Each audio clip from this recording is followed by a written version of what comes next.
नमस्कार। इतनी प्रगति, इतने प्रकार के परिवर्तन, शिक्षा पद्धति, राजनीतिक स्थिति, लोकतंत्र, सामाजिक स्थिति के बावजूद कुछ लोग आज भी वर्ण और वर्ण व्यवस्था पर दृढ़ दिखाई देते हैं, और सिर्फ कहने के लिए दृढ़ दिखाई देते हैं, क्योंकि वर्ण व्यवस्था का कोई अस्तित्व है ही नहीं है। वर्ण तो 4 थे, अब वो सिर्फ किताबों की वस्तु रह गए हैं। जब वर्णाश्रम व्यवस्था थी तब वर्ण व्यवस्था का अस्तित्व अवश्य रहा होगा। यह सृष्टि के प्रारंभ में जब मानव जीवन इस पृथ्वी पर संचरित हुआ होगा, उस समय कार्य व्यापार के आधार पर वर्णों की पहचान हुई होगी और कुछ समय तक बनी रही होगी। ब्राह्मण ब्राह्मणोचित कार्य करता रहा होगा, जैसा कि शिक्षा देना, शिक्षा लेना, पढ़ना, पढ़ाना, यज्ञ करना और कराना। क्षत्रिय रक्षा का कार्य करते रहे होंगे, या जो रक्षा का कार्य करते रहे होंगे वो क्षत्रिय कहे गए होंगे। एक वर्ग होगा जो व्यापार का कार्य करता रहा होगा, उसे वैश्य कहा गया होगा, और एक वर्ग रहा होगा जो सेवा का कार्य करता रहा होगा, जिसमें खेती है। हालांकि खेती आदि का व्यवसाय पशुचारण कहीं कहीं वैश्यों के लिए भी मिलता है। तो जो इनके सहायता के रूप में सहायक रहा होगा इन तीनों वर्णों का, उनके कार्य संपादन में जो सहायता करता रहा होगा, उसको शूद्र कहा गया होगा। इसके बाद भी एक और वर्ग का उल्लेख कई जगह मिलता है इन 4 वर्णों से अलग, उसे हम अवर्ण कहते हैं। उसका इन 4 वर्णों में कोई स्थान नहीं है, वो अछूत के रूप में कहा गया है, जो इन 4 वर्णों के क्रियाओं से अलग हट करके कुछ ऐसे कार्य करता रहा होगा। लेकिन आज की तारीख में अगर उसकी हम बात करेंगे तो बेमानी होगी। फिर क्यों बात की जा रही है उसकी? यहाँ तो हम ये चाह रहे हैं कि सारे सनातनी, सारे वैदिक, सारे हिंदू एक हों। अपनी अपनी जो ओछी मान्यताएं हैं, जो मान्यताएं सामाजिक समरसता में बाधक हैं, उनको समाप्त किया जाए। हम हर व्यक्ति को ईश्वर की संतान मानते हैं। ब्रह्मा जी को सृष्टि का कारक मानते हैं कि ब्रह्मा जी ने ये सृष्टि की, और ब्रह्मा जी के जो पुत्र हुए, मानस पुत्र हुए, मरीचि हुए, पुलस्त हुए, आपका अन्य जो भृगु हुए, उनके सारे संतानें, यानी जो गोत्र बने, गोत्र उसी के आधार पर बने, उन्हीं ऋषियों के नाम पर, जो समय समय पर हर काल में, हर मनवंतर में जो सप्तऋषि के रूप में प्रसिद्ध हुए, ज़्यादातर गोत्र उन्हीं के नाम पर हुए, बाद में उनकी संतानों के नाम पर भी हुए। तो फिर आदमी में भेद कैसा? और यदि कर्म को आधार मान लें, जैसा कि वर्ण व्यवस्था के जिक्र में मिलता है, तो फिर सभी वर्ण संकर है, क्योंकि प्रत्येक व्यक्ति है जो कुछ पढ़ता पढ़ाता भी है, कुछ ना कुछ वो पूजा पाठ करता है, उसका जो भी इष्ट है, कोई ना कोई वो कार्यक्रम पूजा पाठ का, मंदिर दर्शन का, अभिषेक आदि का वो करता है। तो ये तो ब्राह्मण का काम हो गया।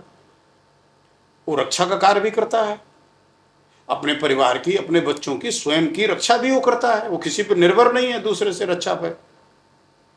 और शेष जो रक्षा के लिए हमारी सेना और पुलिस है, वो सबके लिए है।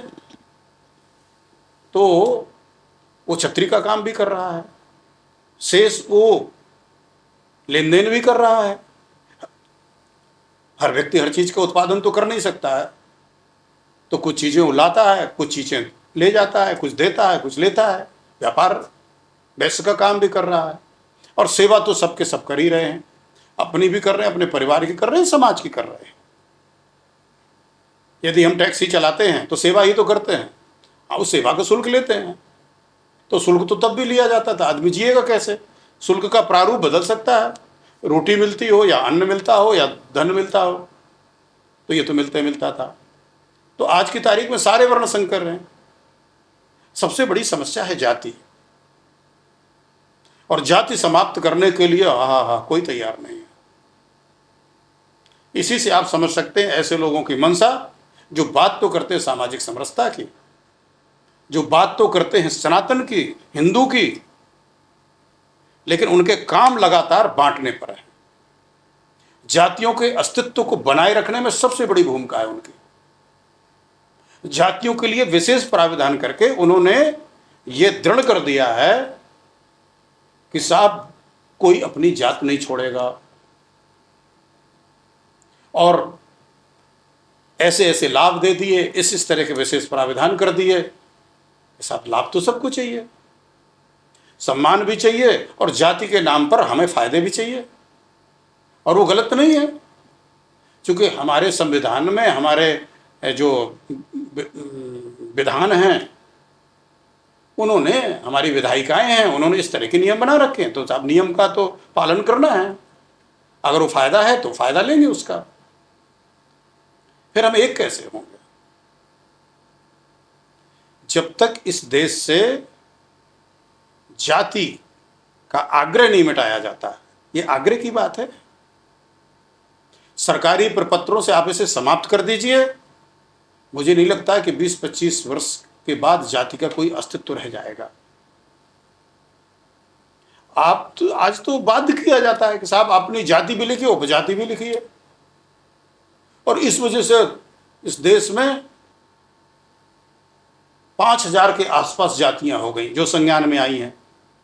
अब जातिगत जनगणना की बात भी हो रही है कि साहब जातिगत जनगणना कराइए, और जाति के आधार पर यह कहा जा रहा है कि जिसकी जितनी संख्या भारी उसकी उतनी हिस्सेदारी।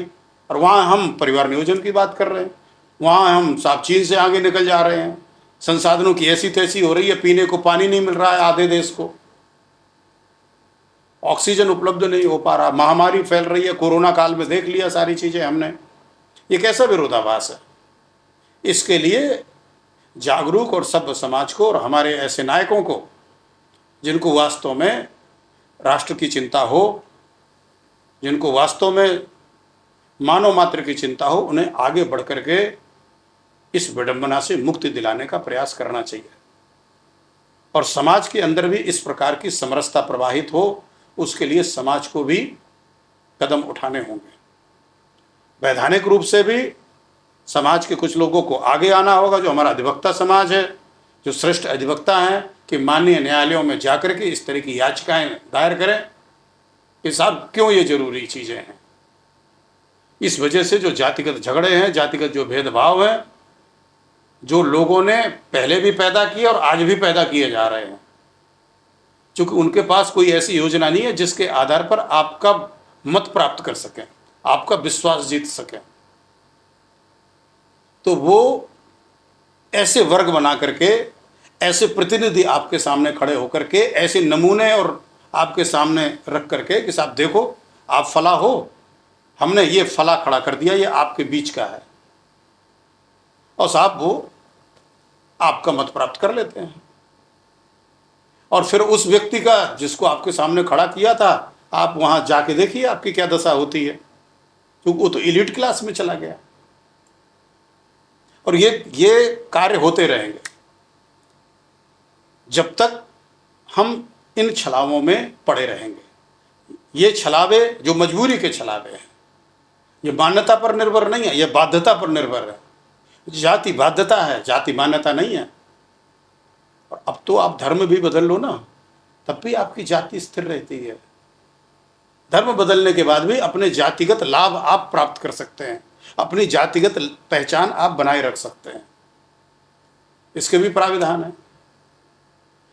तो अगर हम चाहते हैं कि एक भारत हो, लोगों में आपस में मेल मिलाप हो, और कोई बाहरी तत्व, कोई बाहरी दुश्मन, चाहे वो अंदर बैठा हो, चाहे बाहर से हम पर नज़र लगाए बैठा हो, हमारे किसी भेदभाव का लाभ उठा करके हम पर फिर से शासन करने के लिए न चलाए। आज शासन करने के तरीके बदल गए हैं। आज कोई देश आके कब्जा करने वाला नहीं है। अब यूक्रेन और रूस का युद्ध देख रहे होंगे, बहुत आसान नहीं रह गया किसी देश पे कोई आकर के कब्जा कर लेगा, ये बहुत आसान नहीं रहेगा। छोटा मोटा भूभाग कब्जा कर ले या मार डाले बहुत लोगों को, जैसा कि इस युद्ध में भी आप देख रहे हैं जनहानि हो रही है, लेकिन कोई पूरी तरह से आकर के कैप्चर कर ले कि जैसे पहले ब्रिटिशर्स ने किया और उनके राज्य में सूरज नहीं डूबता था और कहाँ कहाँ तक राज किया, लूट पाट के सब ले गए। जो है आज हम उनके जब राजा रानी बनते हैं तो हम उत्सव बनाते हैं, जो है नाचते गाते हैं, हाँ साहब उसका अभिषेक हो रहा है, गुलामी के मानसिकता को लेकर के। तो अब इस तरह की चीज़ें नहीं होने वाली। अब दूसरी तरीके से गुलाम बनाए जाने की प्रथाएं प्रचलित हो चुकी हैं और हम काफ़ी हद तक, अगर आप देखो, जब हम मेरी डिपेंडेंसी बढ़ जाती है बाहरी लोगों पर, बाहरी चीज़ों पर, तो हम उस हद तक काफ़ी गुलाम होते भी जा रहे हैं। जैसे अभी हमने एक वीडियो में अपने खान पान को लेकर के कहा, पहनावे को लेकर के कहा, मत और विश्वास को लेकर के कहा, तो हम करीब करीब अब उस तरह की ज़बरदस्तियाँ तो नहीं हो रही है, लेकिन हमारे जो मस्तिष्क में जो चीज़ें ठूसी जा रही हैं, जो शिक्षा पद्धति से, आधुनिक शिक्षा पद्धति से उस सब चीज़ें जो डाली गई हैं और कुछ हद तक अभी भी जो प्रचलित हैं, हमारे इतिहास को कम करके दिखाना, हमारे महापुरुषों की उपेक्षा करना और उनको हम लोगों में हीन भावना भरना, ग्रंथों में परिवर्तन कराना, ग्रंथों में इस तरह की बातें प्रविष्ट कराना कि जिसको लेकर के यदि लोग पढ़ें तो लोगों के प्रति भेदभाव की भावना जागृत हो, इस तरह की चीज़ें का अब ये युग आ गया है। इसलिए ऐसे सभी तत्वों से हमें सावधान रहने की आवश्यकता है और इस कलयुग में एकता ही एकमात्र उपाय है जिसके आधार पर आप शक्ति अर्जित कर सकते हैं। शेष सरकारें अपना काम करती हैं, सेना पुलिस अपना काम करेगी, लेकिन अंदर समाज में अगर विसंगति, विषमता और इस तरह का उद्वेलन रहा तो कई प्रकार के खतरे सामने आते हैं। जो जगह कभी आपने बीच बीच में विभिन्न प्रकार के हो रहे दंगे, या अभी भी कहीं आपने देखा होगा कि कोई इसकी फ़ोटो को लेकर के लड़ पड़ता है, कोई इस पर कुछ लिख करके लड़ जाता है, कोई ये करके उसकी हत्या कर देता है, या कोई ऐसा करके हत्या कर देता है, कोई उसको वहाँ नहीं जाने देता, कोई यहाँ नहीं जाने देता। इस तरह के भेदभाव जो है ये चलते रहेंगे जब तक हमारे अंदर ऊंच नीच की भावना, छोटे बड़े की भावना बनी रहेगी। ये भावनाएं जितनी जल्दी समाप्त हो, इनको भावनाओं का जितनी जल्दी शमन हो जाए उतनी जल्दी हमारा कल्याण होगा। जय हिंद, जय भारत।